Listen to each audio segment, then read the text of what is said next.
ಒಬ್ಬ ಉತ್ತರ ಜಿಲ್ಲೆಯಲ್ಲಿ ಇತ್ತು ಅಂತ ಹೇಳಿದ್ರೆ ಆ ಜಿಲ್ಲೆಯ ಪರಿಸ್ಥಿತಿ ಏನಾಗ್ತದೆ ಅಂತ ಹೇಳಿ ಆಲೋಚನೆ ಮಾಡಿ.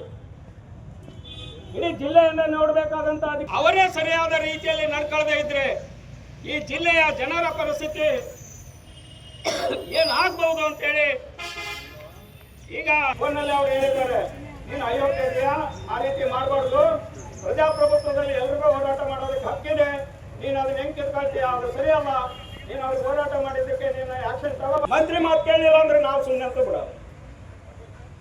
ಮಂತ್ರಿ ಮಾತೇ ಕೇಳಿಲ್ಲ, ನಾವೇ ಏನ್ ಮಾಡ್ಬೋದು, ನಮ್ಮ ಕೈಲಿ ಏನೂ ಆಗಲ್ಲ ಅಂತ ಹೇಳಿ ನೀವು ತಿಳ್ಕೊಂಡಿದ್ರೆ, ನಾನು ಆಗ್ಲೇ ಹೇಳಿದ್ದೀನಿ, ಈ ಕೆಂಪ ಕಲರ್ ಅರ್ಥ ಮಾಡ್ಕೊಂಡ್ರೆ ಒಳ್ಳೇದು.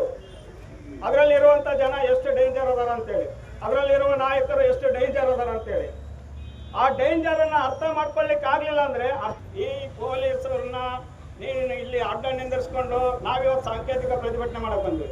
ಒಳಗೆ ನೊಬ್ಬ ನೀನು ಹೊಡಿಬೇಕು, ನೀನು ಏನ್ ಮಾಡ್ಬೇಕು ಅಂತ ತೀರ್ಮಾನ ತಗೊಳ್ತಿದ್ವಿ. ಆದ್ರೆ ಇವತ್ತು ನಿನಗೆ ಎಚ್ಚರಿಕೆ ಕೊಡಕ್ ಬಂದ್ವಿ. ಇದರ ಮೇಲೆ ನೀನು ಬುದ್ಧಿವಂತ ಆದ್ರೆ, ಇದರ ಮೇಲೆ ನೀನು